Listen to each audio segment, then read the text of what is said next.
Hey, welcome back to the Corbelang channel. Today I wanted to talk about something that's been very interesting to me since the beginning. It's vintage GIJoe action figure repaints. Getting my first Tiger Force tripwire was actually my first repaint. Some people just consider repaints to be a lazy way of reproducing the same figure, but not me. I like them. So I've taken a look through my collection and I've picked out 10 of what I think are the worst repaints that GIJoe has produced. And if you want to stick around, I've also put together 10 repaints that I think are improvements to the original. So let's get started. All right, let's get started with the 10 worst GIJoe repaints. Starting off, keep in mind I'm a huge GIJoe fan, so the worst, by that I mean the least of the favorites, so take no offense. Starting with number 10, we have Mainframe from 1986 and Mission Brazil Mainframe, also from 1986. I really like the original. Those gray colors, gray color with the silver and the black, really sets this figure off. It goes great with the techie kind of type figure. And the Mission Brazil one, it's a nice looking figure. I do like the brown, but the red, it's just not as good as the original. What can I say? All right, for number 9, we have Lifeline from 1986 as well. Awesome looking figure. We all know he doesn't use that gun. And the Tiger Force Lifeline from 1988. Nice looking figure, the Tiger Force one, but I think with the medic, the red color is something you identify with a medic, someone you don't really shoot at. I don't know if that's because the red cross is kind of red. It's a universal color or symbol for, for someone not to shoot at. So seeing him switch to a green, I thought was kind of a setback.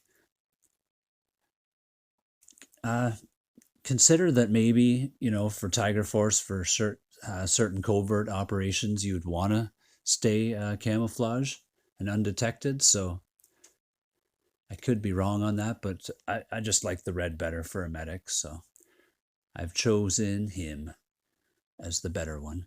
Okay, for number 8, I have Cobra Officer, an awesome figure, one of my favorites growing up, from 1983. He also came out in 1982 as a straight arm, but the 1983 swivel arm, awesome figure, and that same mold was used again for Python Patrol. And I think this makes this figure more or less just look like a Joe, like a green shirt trooper. Okay, for number 7, we have Rapid Fire on the left, who was first released as Super Trooper on the right. Super Trooper was released in 1988 as a mail-away exclusive. I actually think that mirror-like or reflective armor on him acts as like a camouflage, almost like a mirrored vehicle. You wouldn't be able to see, it would absorb its surroundings. And Rapid Fire was released with a VHS in 1990. Don't really like the colors on Rapid Fire, the lime green and the orange, just a little bit too much. Okay, for number 6, we have Sergeant Slaughter from 1985. He was a mail-away exclusive. And the other one is Sergeant Slaughter from Slaughter's Marauders from 1989. Not a bad looking figure. I think the reason that I've chosen this one is because Sergeant Slaughter is such an iconic figure and they got it right on the first version. They even made one that was slightly different from the waist down. There was the combat one.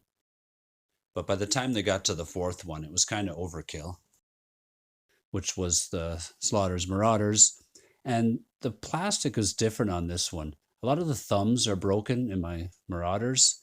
So for that reason as well, this one made the list at number 6. Okay, for number 5, we have Duke, first released in 1983 as a mail-away, and then later released in 1984 carded. And then we have Tiger Force Duke from 1988. The original Duke, someone once told me that his hair was dyed blonde because his eyebrows were brown. And the Tiger Force was the real hair color. The Tiger Force Duke was actually my first Duke as a kid. And to be honest, I was a little upset that his hair was reddish brown or whatever, because everybody knows Duke is blonde. It's an iconic figure. You don't change his hair color. Okay, number 4, we have Tripwire from 1983 and Listen & Fun Tripwire from 1985. The original, a favorite of mine. I got him on a trade growing up. I actually collect any tripwire I can find with this mold. I have a purple one from India. I like the Tiger Force one. I have that one carded. I guess you could say I'm big on a lot of the not so popular Joes. But I have to say the original got it perfect. I love the green color. The vest is perfect. As for the Listen & Fun Tripwire, which came with an audio cassette, which had a story you could follow along, I have to say it's not a bad figure, but the colors just aren't nearly as good as the original, and it's one of my favorites, so you got to do a lot better. All right, number 3 already, Crimson Guard from 1985 and Python Patrol Crimson Guard from 1989. Crimson Guard was one of my childhood favorites. I just love that red color with the silver accents. One of my favorite molds. As for the Python Patrol, the yellow, that color just didn't work. I didn't mind the gray. Maybe with a black and a dark green accent would have worked. All right, from 1983, we have the Swivel Arm Cobra Trooper. And also from 83, we have the Cobra Viper Pilot. The reason I chose this one, because it's not a repaint except for the Cobra emblem, but the fact that the Cobra emblem is silver and wears off so easily that most of these Viper pilots are just blank chested. And the Cobra Trooper is an iconic figure and a childhood favorite. So that makes this one make number 2 on the list. Okay, for the number 1 worst repaint of all time, we have Frostbite. From 1988 from Tiger Force, came with the Tiger Cat. And the original Frostbite from 1985 came with the Snowcat. An awesome childhood favorite. Tiger Force is for highly dangerous missions in the remote jungle. So first of all, Frostbite doesn't even belong on that team, nor does his Tiger Cat. And second of all, how do you go from dark black hair to red hair? It just, it's too extreme. The jacket is pretty cool, the brown with the fur collar, but the pants and the fact that, he's an Arctic trooper in the jungle makes him number 1.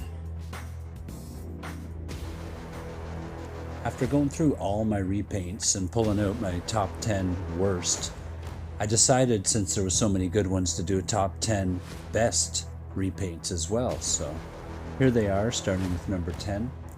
We have Bazooka, the original from 1985 and the Tiger Force from 1988. The main reason I chose Bazooka, well, first of all, is the hair color is perfectly a match. They didn't screw that up with the Tiger Force. They kept Bazooka, and they only changed what I thought was an improvement, the red shirt to a white shirt. The rest of the colors, either way, I thought were pretty cool. Okay, for number 9, we have Dial Tone. We have the original Dial Tone from 86 and the Mission Brazil Dial Tone, which I think is a great improvement, from 86 as well. The original is a fairly popular character, but there's something about this Mission Brazil one, the colors, that for me personally, I just really love it and think it's an improvement. Okay, for number 8, we have Storm Shadow from 1984 and the Red Ninja Viper. This is one of the Toys R Us exclusives. The reason I chose this one, because Storm Shadow is an amazing figure. He's one of my favorites. But as for a repaint, if you look closely at this Red Ninja, it's built right into the mold and it's kind of marbleized. It's a really nice finish. I think they did a really nice job with this figure, and it's a better version of this mold. Okay, for number 7, we have Crazy Legs. As much as I love the original Crazy Legs, Night Force just did a way better job. Crazy Legs from 1987 and the Night Force from 88. For number 6, I chose Psych Out. Even though they changed the hair color again on this one, I don't know what it is about that. Psych Out was a cool figure in theory. I like the fact that he used psychological warfare, but the fluorescent green, I had this guy as a kid. He just, I don't know, he usually stayed in the toy box. But this Night Force one, that could work because I like the character. Now I like the action figure. Okay, for number 5, we have Spearhead and Max. Spearhead and Max was from 1988. Cool looking figure. The orange, just a little bit too bright, I think. But the Night Force version from 89 just got it right. It's just perfect. If you look at this figure, there's just something about it. Okay, number 4.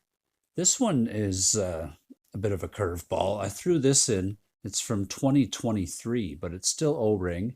And I've always loved this mold since I had my first Sky Striker, but the Ace has been upgraded because I didn't like the colors to this new Scarlet with this beautiful blue color.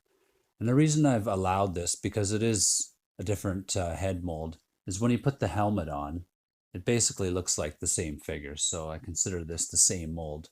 For number 3, I picked Tunnel Rat. My last video, I actually had these guys as a tie, but after further and longer consideration, looking at them, I think there's something just about the black shirt and the slight accent with the bullets that just make the Night Force one slightly better. And since Tunnel Rat is one of my all-time favorites, this repaint scores high on the list. Number 2, Outback from 1987, and the Night Force Outback from 1988, which is a great figure, but I think the Night Force one is also just slightly a little bit better, and Outback being a great figure scores this one high on the list, and has the same color hair. They didn't change that. So okay, for number 1, we have Grand Slam, an awesome figure, one of the originals. Grand Slam silver pads, just something about that silver with the green. It's just so vintage sci-fi. There's just something about it that just makes it one of my favorite repaints.